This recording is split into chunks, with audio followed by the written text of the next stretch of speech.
Hai, gue Mila Shakila. Gue baru beli wallpaper baru. Walaupun kalau dilihat-lihat sih ada kekurangan. Kalau gue lagi kayak gini, dia tuh nggak kelihatan jelek. Kalau dilihat lebih detail, selotip nggak jelas. Soalnya gue salah beli ukuran. Harusnya gue beli yang landscape, malah jadi portrait.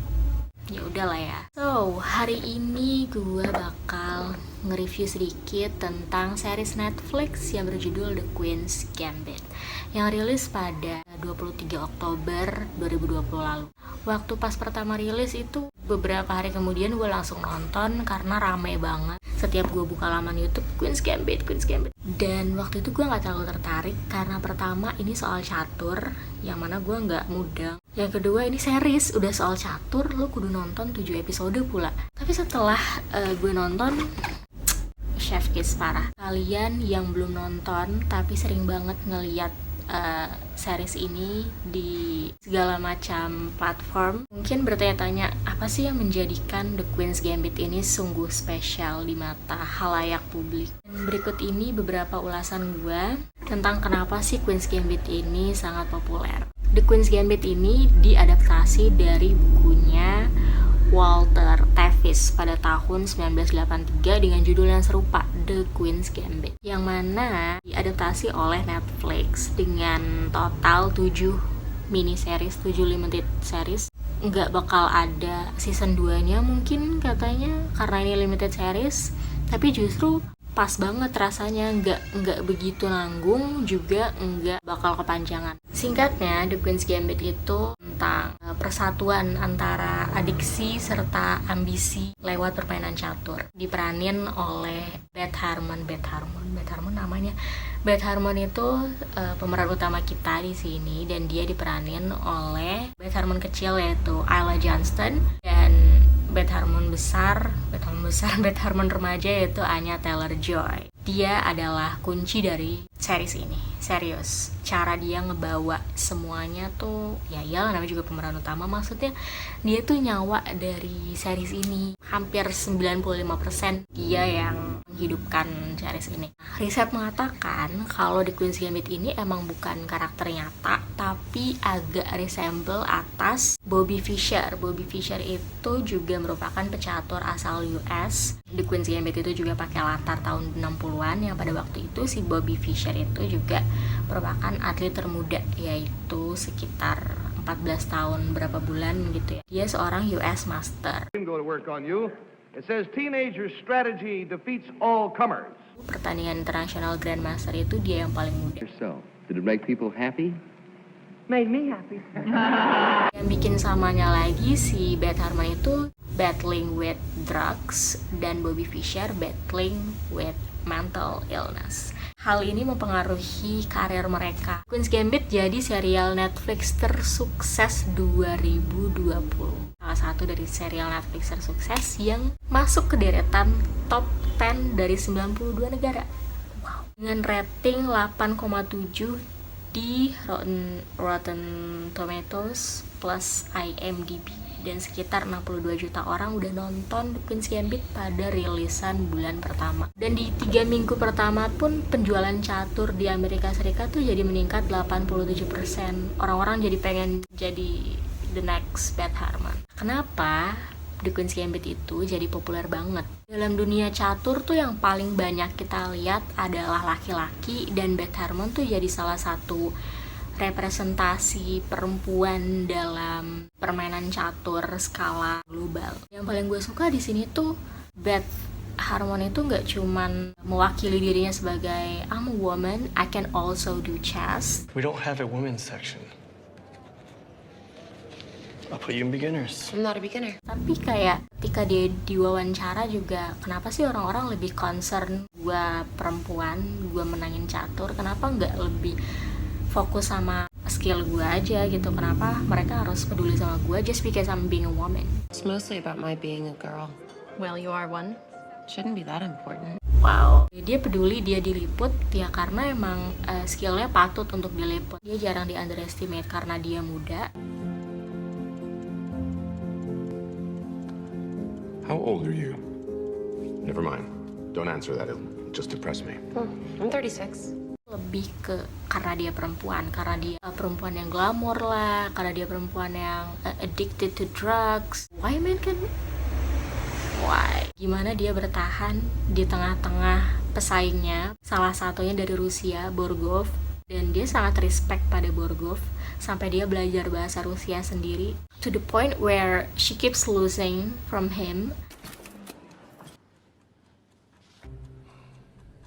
Di bagian dia menjadi perempuan dan dia membawa catur di kalangan perempuan ke skala yang lebih besar, not necessarily become the highlight. Alasan kedua kenapa gue suka The Queen's Gambit, kesuksesan si Beth Harmon ini, walaupun dia emang naturally gifted, tapi di saat-saat tersulitnya kebangkitan dia itu enggak tergantung sama orang lain. Ya walaupun ada temennya itu namanya Jolene, dia merupakan guardian angel, temen-temen sepercaturan dia, tapi di sini dia juga ketemu sama 3 laki-laki yang menurut gue sangat menginfluence karirnya dia.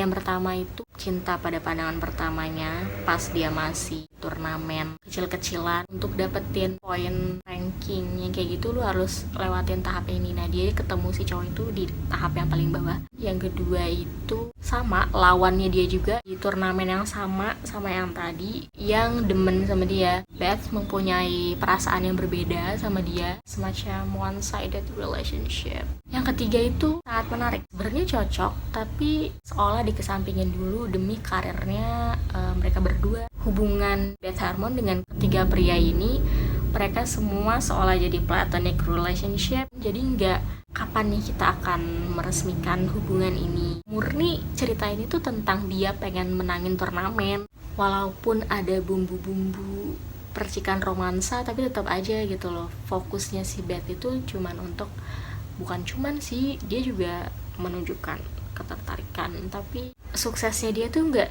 tergantung oleh mereka ini, walaupun merekanya juga bantuin si Beth Harmon waktu lagi jatuh, waktu lagi kalahan mulu, waktu lagi mau final, semifinal menangin pertandingan, tapi tetap aja yang membuat dia untuk bangkit dan nyadar gue masih punya kesempatan lagi untuk menang ini, ya dia sendiri. She won it by her own moves. Loud for Beth Harmon. Alasan ketiga, tiap season turnamen di sini itu seolah jadi kayak Olympic match worthy banget dah. Waktu gue nonton episode 2 itu pertandingan pertama dia, kalau nggak salah napas aja, seolah menginterupsi antara pertandingan itu. Intensnya tuh dapat banget. Pokoknya ini tuh diciptain untuk orang-orang yang walaupun lo nggak tahu catur itu apaan, lo nggak tahu checkmate apaan, lo nggak tahu Queen's Gambit apaan, tapi lo tetap bisa ngerti dan memvisualisasiinnya dengan baik. Gue juga nggak ngevisualisasiin banget sih, kayak oh menang, oh kalah, kayak ya udah gitu. Tapi tetap bisa dinikmati bagi lo semua yang nggak ngerti catur. Setiap strategi, setiap visualisasi Beth catur di langit-langit itu gue suka banget. Menurut gue itu penggambaran yang sangat cantik dan sempurna, so beautifully written, visually pleasing. Jadi kita yang nonton bukan cuma pengen dia untuk menang, tapi juga strategi apa yang dia pakai, siapa lawan berikutnya, gimana cara dia untuk sekakmat catur-catur itu di akhir. Gue bukan penggemar sport anime, tapi banyak orang yang bilang kalau ini tuh mirip sport anime. Sport anime yang gue tahu cuma Kapten Tsubasa. Kapten Tsubasa tuh sport anime ya. Keempat yaitu menurut gue pemilihan cast, kostum. At the very end, when she's kind of finally comfortable in the world of chess, Gabriella found this beautiful long white coat with this white hat for Moscow, and you realize she looks like the White Queen. Acting dari si cast tersebut, terus juga performa mereka, Anya Taylor-Joy is totally out of the league. Please, I love her so much. Mereka juga main caturnya juga asli, dibantu oleh koreografer catur namanya Kasparov. Actually helps them to design all the chess game. Ibunya Beth Harmon di sini ada adegan main piano dan itu sangat sentimental banget, dan di situ dia main pianonya juga asli, nggak pakai stuntman. Glamorize soal si Beth Harmon ini juga memecahkan stereotip anak-anak jenius yang biasanya diportray cuman bisa pakai kepangan, dan di sini tuh dia badass. Keputusan yang paling tepat adalah membuat Beth Harmon itu peduli sama fashion. Jadi itu bikin dia beda banget dan menyatukan antara glamorize dia dengan permainan catur dia, membangun citranya jadi I don't know, so interesting. Realisme di sini adalah ketika dia mulai benar-benar down gara-gara drugs, ketergantungan dia sama drugs. Yang tadinya gue pikir tuh kayak gue pernah ngeliat rame nih opini orang-orang yang bilang orang kalau lagi stres nggak kayak gini kok tampilannya. Well, everyone responds to rock bottom differently. Dia juga tetap stres aja kok pas lagi ngutekin kuku, dan pas ada suatu adegan dia pengen nyari sponsor apa ada interview apa gitu, tetap aja tampilannya tetap berantakan, rumahnya berantakan. Berantakannya orang juga beda-beda gitu, nggak cuman dikategoriin dalam satu. Lo harus berantakan seberantakan ini kalau lagi stres, enggak gitu kan. At least not for me, but I can be wrong though. Adegan yang paling gue sedih adalah adegan waktu Mr. Shable-nya itu meninggal dan dia nggak sempat bayar utang.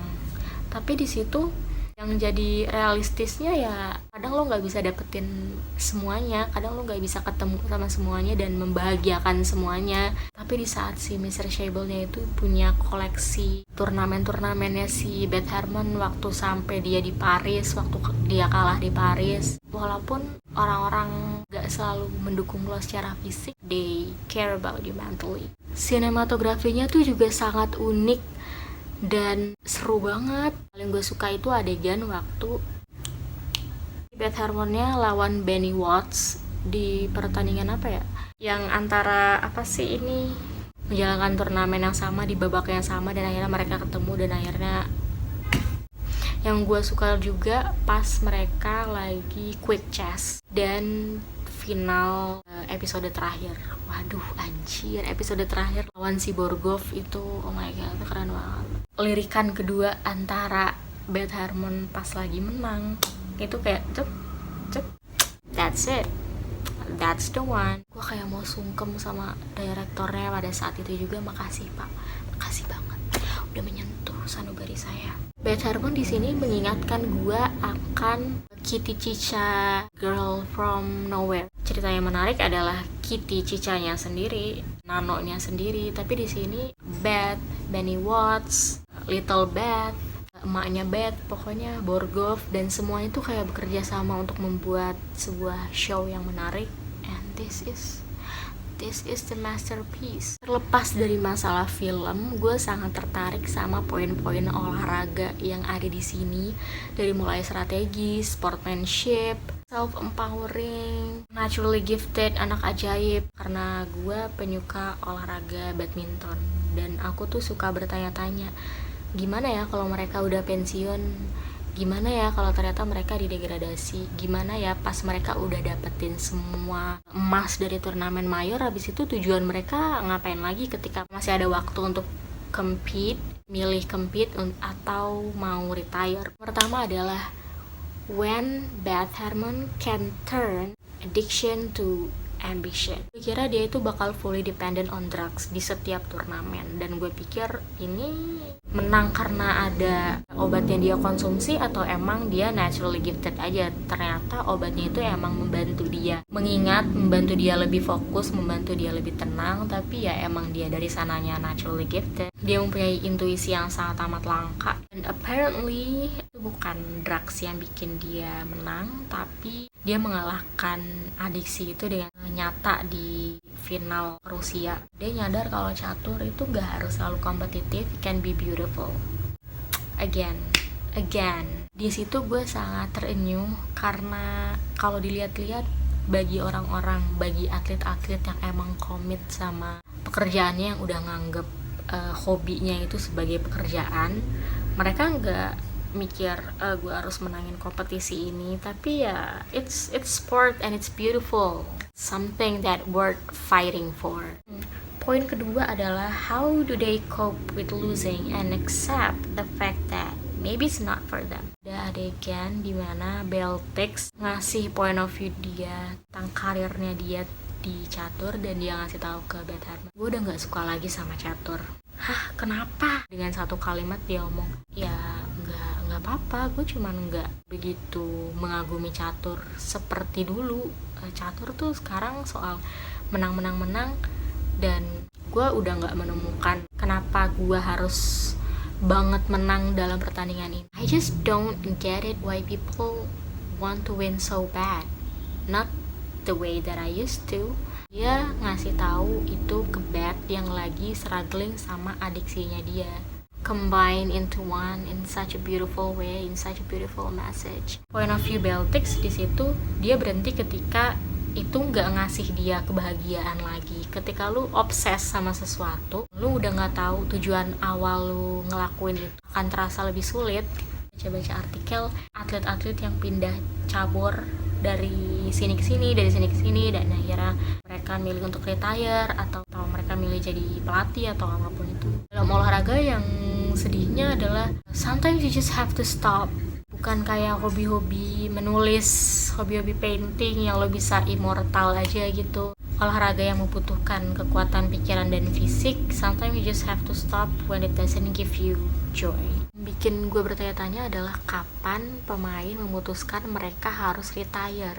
Apakah ketika sistemnya berkata demikian? Apakah emang diputusin sama orang lain? Apa diputusin sama mereka? Dan itu pasti keputusan yang sangat sulit, I suppose. Di situ ada scene dimana Beth Harmon lagi lawan sama anak kecil, dan menurut gue itu salah satu scene yang menarik karena dia pernah menjadi anak kecil, pemain muda bertanding melawan orang gede. Waktu itu dia nanya, what do you want to do after this? Apa yang pengen lo lakuin ketika lo menang ini?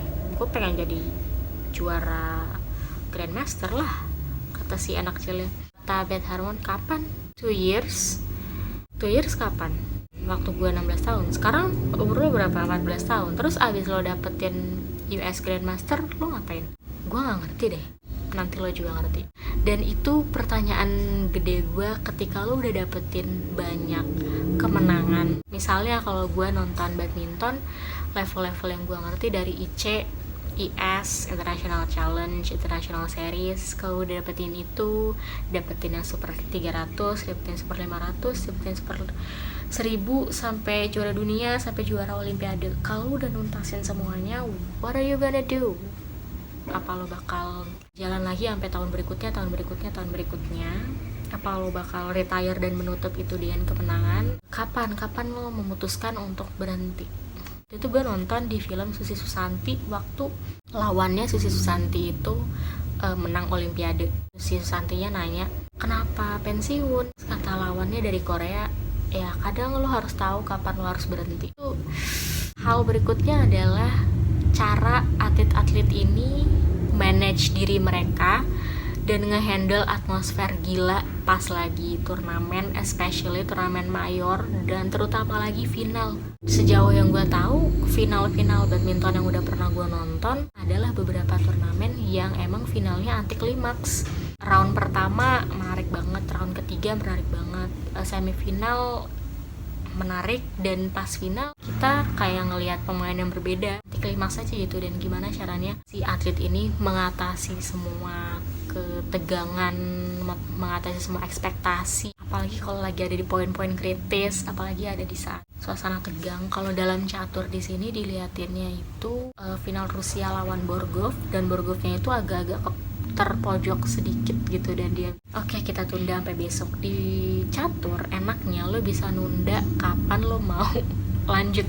Dan untuk seseorang yang gak terlalu kompetitif macem gue gitu, karena kebanyakan banyak pertandingan anti klimaks yang entah mereka terlalu gugup atau terlalu overexcited.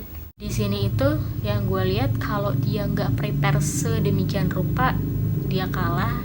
Dan what is the best way to prepare before the finals? Setiap scene, setiap adegan dari series ini sangat compelling and well written. Nyawa dari setiap semuanya itu berkolaborasi dengan sangat baik. Performanya, castnya, sinematografi, script writing, kostumnya. Kalau lo mau nonton semuanya dalam satu rangkaian series yang semua elemen itu dijadiin satu, lo nontonlah The Queen's Gambit. Karena The Queen's Gambit ini populer bukan tanpa alasan. Banyak banget scene yang gue suka. Cara Beth handling kekalahannya, cara Beth mengalahkan adiksinya, alasan Beltix retire dari catur, Benny Watts membiarkan kisah romansanya itu tertunda dulu demi kesuksesan Beth. So yeah, that was it. That was my review of The Queen's Gambit, tentang kenapa si Queen's Gambit ini bisa populer banget dan alasan gue menyukai Queen's Gambit, serta beberapa pertanyaan yang gue miliki atas series ini. Gue sangat menanti comebacknya si Anya Taylor-Joy lagi di series-series dan film-film keren berikutnya, karena gue juga udah nonton Split kemarin 2 kali. Everything is all I'm asking for in one whole series. That was my review. For lack of a better words, sending a distance prayer for Mr. Shable for saving Beth Harmon's childhood, menjadikan dia bintang dunia. So yeah, with all due respect, I'm Risai. Checkmate. See you in the next episode.